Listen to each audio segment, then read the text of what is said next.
উক্ত আসরে যিনি হলক ছেড়ে পরলোক গমন করেছেন, আজ মণিহারা ফণি আপনাদের সবার সামনে দাঁড়িয়েছে। কেন জানেন?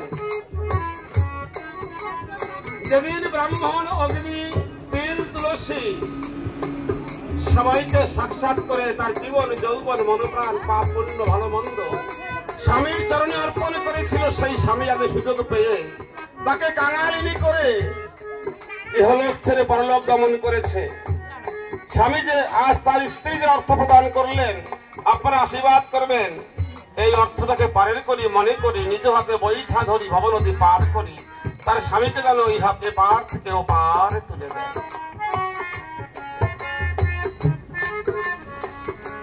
চেয়ে দেখো, চেয়ে দেখো মন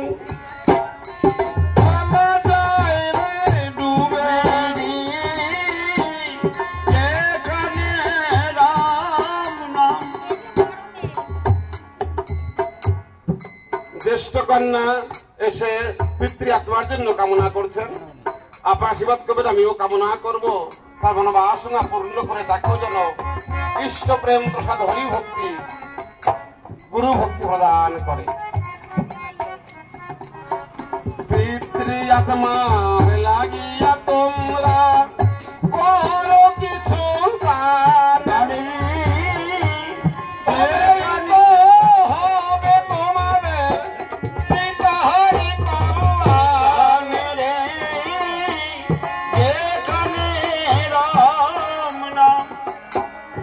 এই জীবনে এই শুভ দিন আসবে না আর ফিরে।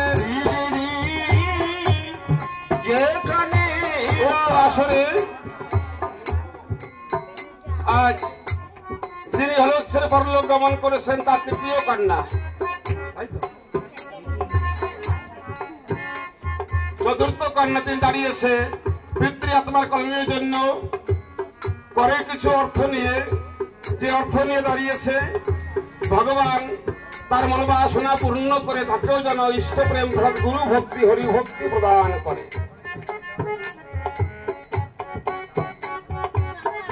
তার সঙ্গে সঙ্গে ধনে জনে হবে পূর্ণ আপনার ভান্ডার।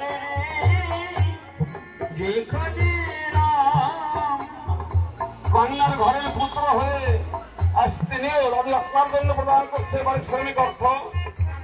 বিদ্যায় আরো বুদ্ধি হইবে প্রভুর করুণায়। যেখানে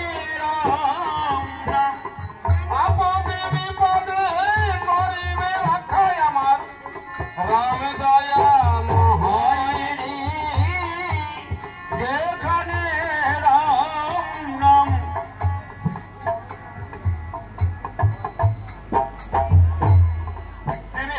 ইহলোক ছেড়ে পরলোক গমন করেছেন, তার কন্যা এবং জামাতা উভয় আসরে দাঁড়িয়ে তাদের পারিশ্রমিক অর্থ প্রদান করছেন এবং ঈশ্বরের কাছে কামনা করছেন।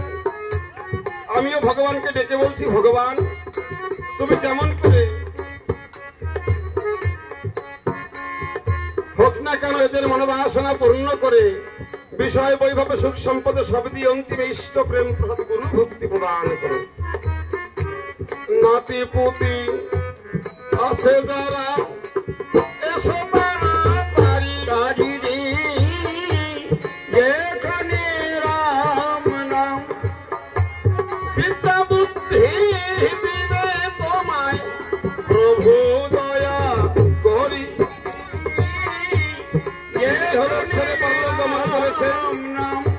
কনিষ্ঠ জামতার পিতৃদেব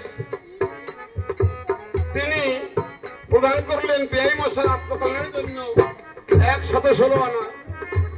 যে মনোভাব নিয়ে প্রদান করছেন ভগবান তা মনোবাসনা পূর্ণ করে তাকে ইষ্ট প্রেম প্রসাদ গুরু ভক্তি হরি ভক্তি প্রদান করে।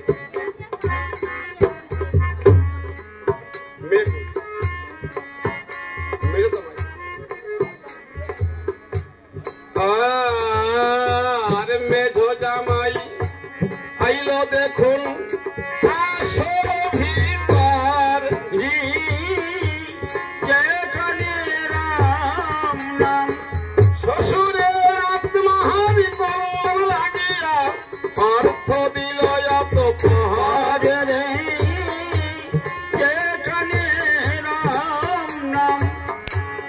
ধনে জনে হবে পূর্ণ আপনাদের ভাঙ্গার ঘরে রে এখানে এই জীবনে এই শুভদিন আসবে না কয়া ঘরে রে যেখানে রাম নাম মেঝ কন্যা আসিয়া তার